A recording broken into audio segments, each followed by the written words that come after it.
बड़ी न्यूज़ उज्जैन से। उज्जैन पहुंचे दिग्विजय सिंह। ज्योतिरादित्य सिंधिया और कैलाश विजयवर्गीय के सवालों का जवाब उन्होंने कहा, मुझे तो हंसी आती है, उनके पास मेरे खिलाफ कहने को कुछ नहीं है। ईडी सीबीआई भेज नहीं सकते। अब क्या बचा ना पाकिस्तान में जन्म ले तो चाइना चले जाओ। मैं यहीं पैदा हुआ हूँ, यहीं रहूँगा, ना पाकिस्तान जाऊँगा ना चीन जाऊँगा। इनकी छाती पर ही मूंग दलता रहूँगा।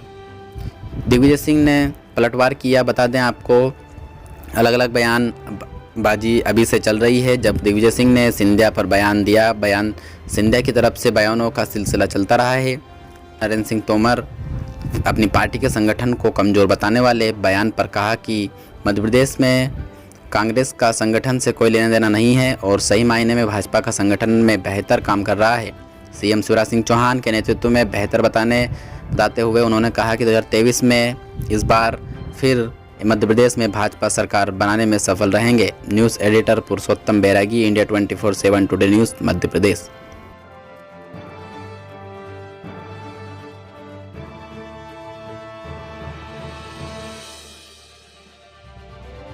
बात कही जाए तो दिग्विजय सिंह मजे हुए राजनेता हैं और उनकी हंसी बता रही है कि कितने कुटिल वो राजनेता हैं कि उन्होंने एक बयान दिया और उसके बाद उस पर बवाल मच गया। दिग्विजय सिंह ने इस बयान की शुरुआत की और सिंधिया के बारे में जो बयान दिया उसके बाद बीजेपी पे बवाल मच गया। सबसे पहले तो सीएम शिवराज सिंह चौहान ने ही पलटवार किया, उसके बाद जो सिंधिया समर्थक मंत्री थे वो आग बबूला हो गए और उनके जो समर्थक मंत्री हैं, पंचायत और ग्रामीण विकास मंत्री महेंद्र सिंह सिसोदिया, उन्होंने कहा कि ये पाकिस्तान में दिग्विजय सिंह को जन्म लेना चाहिए। और उसके बाद जल संसाधन मंत्री जो बिल्कुल कट्टर समर्थक हैं, दाहिने हाथ हैं ज्योतिरादित्य सिंधिया के, उन्होंने कह दिया कि कांग्रेस के लिए कोरोना है दिग्विजय सिंह, इनका जन्म चीन में होना चाहिए क्योंकि कोरोना की उत्पत्ति चीन से हुई थी और कांग्रेस के लिए ये सबसे बड़ा जो वायरस है वो दिग्विजय सिंह है।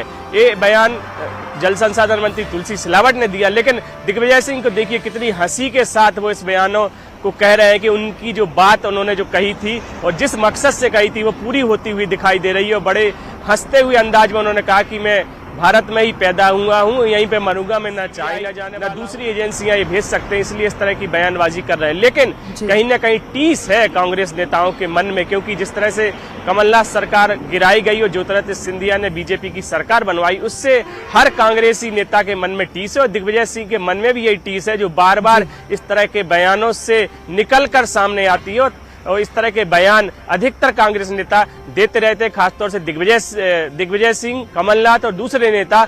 और सिंधिया उनके समर्थकों को गद्दार कहते हैं, लेकिन इसका जवाब भी सीएम शिवराज सिंह ने दे दिया कि उनके जो दिग्विजय सिंह गद्दार बताते हैं सिंधिया समर्थकों को, वो खुददार थे, उनका सम्मान नहीं था कांग्रेस में, इसलिए उन्हें कांग्रेस छोड़ दी और वो बीजेपी में आ गए और बीजेपी ने उन्हें सम्मान दिया। हालांकि देखिए चुनावी साल है 2023 में, बस इसी साल मध्य प्रदेश में चुनाव है, इसलिए ये सियासी बयानबाजी तेज होती जा रही है और बार प्रतिवार अभी आगे और भी इस तरह के देखने को मिलेंगे। बयान पर कहा कि मध्य प्रदेश में कांग्रेस का संगठन से कोई लेना देना नहीं है और सही मायने में भाजपा का संगठन प्रदेश में बेहतर काम कर रहा है। सीएम शिवराज सिंह चौहान के नेतृत्व को बेहतर बताते हुए उन्होंने कहा कि 2023 में एक बार फिर मध्य प्रदेश में भाजपा सरकार बनाने में सफल रहेगी। देखिए, कांग्रेस का संगठन से कोई लेना देना नहीं है, पहले भी नहीं था, आज भी नहीं। और मैं समझता हूं कि जिस प्रकार से भारतीय जनता पार्टी का मध्य प्रदेश में संगठन काम कर रहा है और शिवराज सिंह चौहान के नेतृत्व में सरकार काम कर रही है, उसका असर आम जनता में है। भारतीय जनता पार्टी को जनता का आशीर्वाद प्राप्त है और इसलिए 2023 में भारतीय जनता पार्टी फिर से सरकार बनाने में सफल है।